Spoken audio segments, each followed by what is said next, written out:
Welcome back, and for the first time in 2021, FGCU men's basketball coach Michael Fly.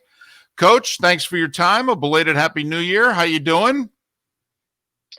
2021's been off to an interesting start as well, but we're back on the court, and it's nice, as Mark and I were talking right before we came on the show, it's nice to not be shut down for 14 days. So we've had 4 days of practice and ready to get back to it tonight.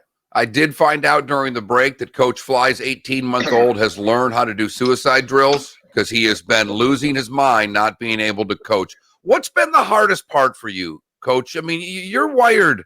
Coaches are wired differently than a lot of us. You guys like long work days. You like grinding out film. You live for this stuff, and then you're told, pause. Just how tough personally as a coach has this 2 weeks been for you, Coach? Yeah, well, it's just hard because none of us have ever been through this. I mean, I was calling all of my friends in the business who unfortunately have dealt with this and just asking them, what did you do? How did you handle it? How'd you keep your players motivated? When you came out of the quarantine, what did you do for practice? Because obviously, we had 4 days to get back in shape and try to play a game, which obviously is not much time. So you want to get guys back in shape, but you don't want to hurt them, obviously. And that's the biggest concern, is losing a guy to injury because they've deconditioned to the point that they're not able to do the things that they can normally do. So it was a mental grind, but we just kept trying to tell ourselves, hey, a lot of teams in the country, unfortunately, are dealing with this. The NBA is dealing with it. The NFL is dealing with it. The challenge just was the day-to-day. And, we were playing really well and felt like we were really in a rhythm and had a great win over Georgia Southern right before Christmas. So that seems like months ago now, unfortunately. Well, the calendar says January 15th, but just from a conditioning standpoint, from how they've looked in practice, does this feel more like November 15th now, October? I mean, how much damage did the 2 weeks do in terms of how far it has set you back? Yeah, so it's funny you said that. There is a little bit of a restart. I mean, the first day, we only did about 20 minutes of contact. So we were on the floor about an hour and 45 minutes, which is about 45 minutes less than we're normally on the floor.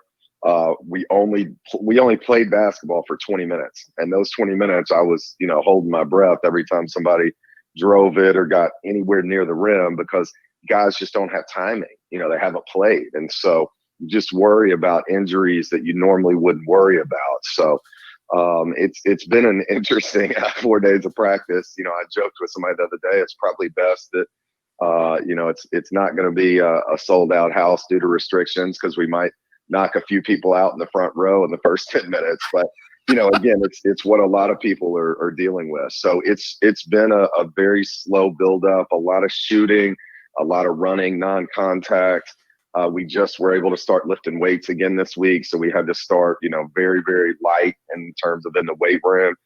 So this weekend's really going to be a managing minutes and trying to manage, you just don't want to get anybody hurt. We obviously want to try to win both games, but what I don't want to do is lose somebody for the season because we try to play them too much to win the battle and kind of lose the war. Michael, when you coach this weekend, how differently, based on what you said, if the normal rotation's 8 guys, does it become 12? I mean, do you have to coach the first game entirely differently, almost like a preseason game, just for the reasons that you stated? Yeah, so we've talked a lot about that, and part of that will just be, how do guys look? Maybe there were certain guys that, unfortunately had the virus, and so if you have the virus, you're out 10 days and you can't do anything. You can't do any form of exercise at all. For some of the guys that did not have the virus but were contact traced, they were able to do a little bit of exercise, but obviously it's not playing basketball. So some of that will be determined, who was out for 10 days with nothing versus who was able to do some conditioning and some cardio. How do they look once we put them into the game? It may be a situation where I put a guy in and 2 minutes in, he's just gassed, so we'll probably be very strategic with timeouts and then just trying to balance. Yes, we want to use our depth, but unfortunately our depth was cut into a little bit with guys that actually had the virus. So obviously you got to be smart about that as well.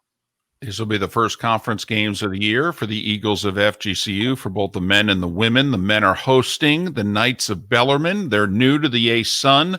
They're based out of Louisville, Kentucky. They have a proud and long, terrific basketball tradition in the D2 ranks. They're making the jump the way that FGCU made the jump 15 or so years ago. And the women are in Louisville to ramp back up Saturday and Sunday against Bellarmine.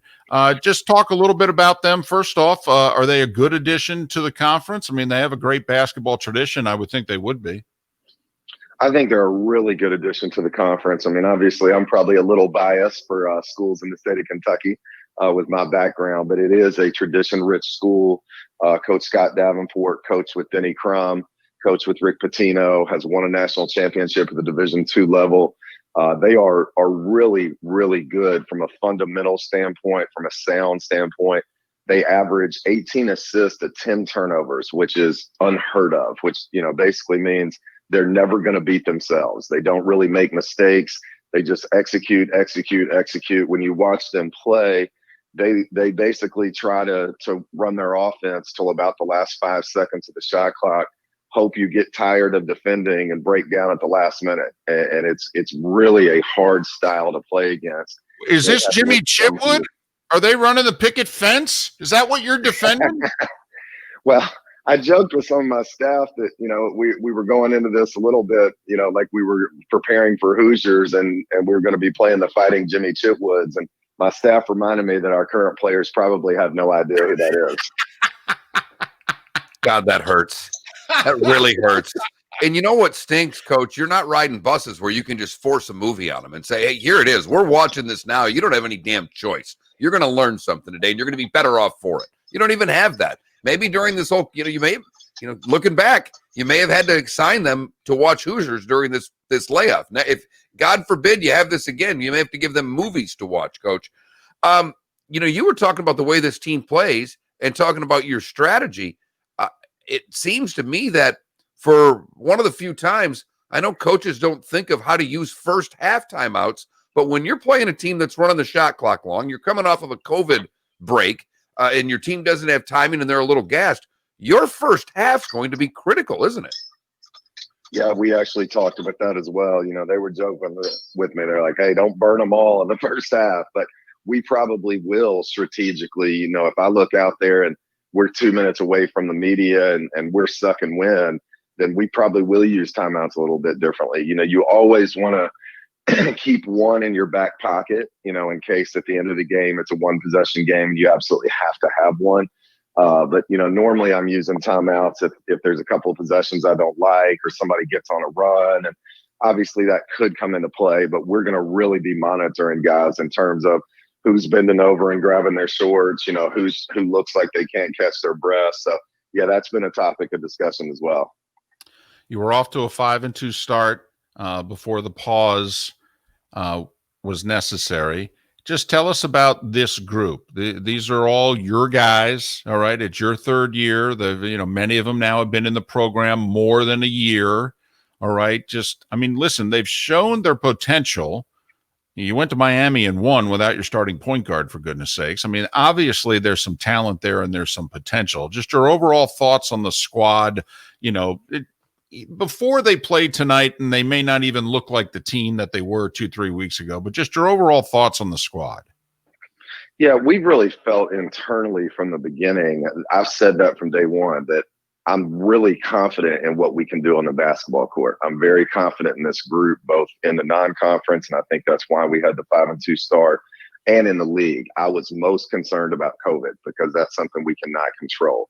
So if we can, recondition, get back into a rhythm, we really like our team. We like our depth. We like our positioning. I think we're versatile. You made this comment, but for the first time in 3 years, we've got guys that have played in this program, that have produced in this program. Our class balance is very good. I was talking to somebody about this yesterday, that even our young guys, when you look at Luis Rolón is a true freshman, is second in the A-Sun in assists right now. Zach Anderson is about as prepared defensively as a freshman that I've coached. Unfortunately, due to some health stuff, Victor Rosa has not gotten an opportunity to this point, but I think he will during conference play. top to bottom, there's just not a lot of guys putting in the game. Okay, let's look at how you've got to handle go. I mean, you talked about this, but and obviously it's the disciplined team. So when you're coming off of this, get us through the game. How do you get ready, and how do you? Is it just going to be a reaction of how guys feel? And I think we just lost Coach Fly there. Must have walked to a different part of the house. You quit walking around for